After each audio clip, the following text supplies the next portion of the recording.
At the beginning of the movie, we are introduced to Sandra, the regional manager of a Chick-Wick restaurant branch. She is anxiously waiting for her employees to arrive because she has important announcements to make before the workday starts. Becky and Kevin, two of her staff members, eventually show up, and Sandra begins addressing the group. She stresses the importance of good behavior and following protocols because the franchise's quality control manager is scheduled to inspect their restaurant soon. Sandra is also upset that someone left the refrigerator door open overnight, which caused a significant amount of food to spoil. She reminds everyone to stick to the rules they've been taught from day one and informs them that they're short on bacon, so each sandwich can only have 2 strips.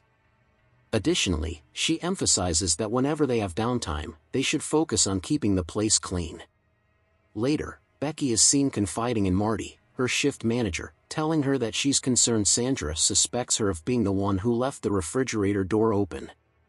Marty tries to reassure her, suggesting it was probably Kevin, not Becky, who made the mistake. The conversation then shifts to Becky's personal life, as she talks about a new man she's seeing. Sandra soon joins them, bringing up her own relationship, revealing that while her fiancé hasn't officially proposed, he's already spoken to her father, and a proposal seems imminent. When Becky talks about receiving shirtless photos from her new guy, Marty teasingly says she's too old for such things. As Sandra goes about her inspection, she meets Harold, one of the employees, and is surprised to find that he's already clocked out for the day. Harold mentions he might stop by later for a milkshake, and Sandra gives him some recommendations before he leaves. Shortly after, Sandra receives a phone call from her boyfriend, Van. During their conversation, she mentions how busy she is and encourages him to go out and have fun with his friends. Meanwhile, Becky, Kevin, and another colleague are chatting at the counter when Sandra walks in and reprimands them for not staying on task. She instructs Kevin to restock supplies and reminds Becky that she should be cleaning as she was ordered to do earlier. While this is happening, Sandra receives a phone call from someone claiming to be a police officer named Daniels. She hurriedly heads to her office to answer the call. Daniels introduces himself and asks if she is the supervisor at the restaurant, to which Sandra confirms. He informs her that he's been in touch with her regional supervisor and now needs her help with a theft investigation. At first, Sandra assumes it's about the spoiled food in the refrigerator, but Daniels clarifies that it's about a restaurant employee stealing money from a customer's purse. Daniels provides a brief description of the suspect, and when Sandra suggests it might be Becky, he confirms it. He further tells Sandra that Becky is involved in more serious criminal activity, including theft and drug-related offenses, alongside her brother. Daniels convinces Sandra that she needs to bring Becky into her office for questioning.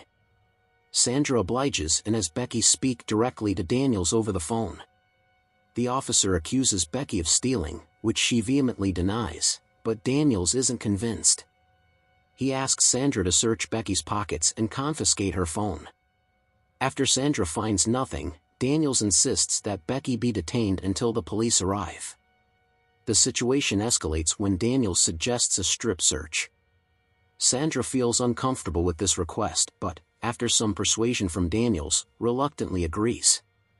Daniels warns her that if Becky isn't searched, it could lead to a more prolonged investigation and possibly her arrest.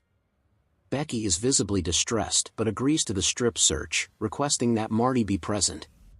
Sandra brings Marty to the office, explains the situation, and they proceed with the strip search. Becky removes her shirt and pants and hands them over to Sandra, who reports to Daniels that she found nothing. Daniels then instructs Sandra to check Becky's underwear, which Sandra, though feeling awkward, complies with. Finding nothing there either, Daniels suggests the stolen money might be hidden in a secret pocket and tells Sandra to secure Becky's clothes in her car, implying that her brother is part of a drug-dealing operation. Sandra, still uneasy, agrees to follow his instructions. With Sandra needing to get back to work, she assigns Kevin to watch Becky. Kevin, however, refuses to strip Becky any further, stating that he knows Becky's brother and doesn't believe she's guilty. He leaves the office, and when Sandra confronts him, Kevin insists they've got the wrong person, as Becky is his friend. Daniels criticizes Sandra for involving Kevin and questions her decision to share confidential information about Becky's brother. Needing someone else to oversee Becky, Sandra calls Van, who soon arrives at the restaurant. She explains the situation to him and asks him to watch Becky. Once Van is alone with Becky, Daniels instructs him to further inspect her by removing her apron. Van is uncomfortable with the request but, after some convincing from Daniels, reluctantly agrees. Daniels then orders Van to punish Becky by spanking her as a form of discipline. Van initially resists but eventually goes through with it, hearing Becky's painful screams over the phone. Daniels implies that Becky should then perform a sexual act on Van, though the details are left somewhat ambiguous. At this point, Sandra returns to the office, and Van hurriedly covers Becky with her apron. Feeling guilty, Van leaves the restaurant and calls a friend, confessing that he's done something terrible. Sandra, meanwhile, continues her duties but soon receives instructions from Daniels to find someone else to guard Becky. She approaches Harold, who has returned for his milkshake, and explains the situation to him.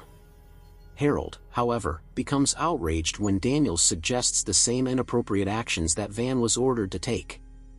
Realizing that something is seriously wrong, Sandra finally contacts her regional supervisor, who denies any knowledge of speaking with Officer Daniels or being involved in any theft investigation.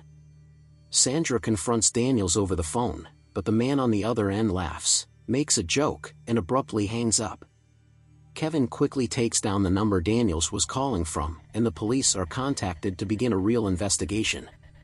The authorities soon discover that this incident is part of a larger pattern, as Daniels has been making similar prank calls across the country, targeting various fast food employees.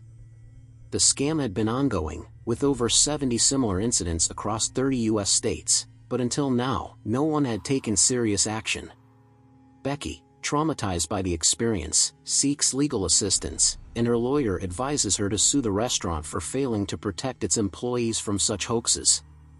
Sandra loses her job as a result of the incident, and in an interview, she insists that she only acted in what she thought was the correct manner. She argues that anyone in her position would have done the same. Ultimately, Sandra also ends her relationship with Van after realizing the role he played in Becky's mistreatment. The film concludes with a reminder that these events were inspired by real-life incidents, where a man orchestrated multiple prank calls, leading to serious abuses of power in various workplaces.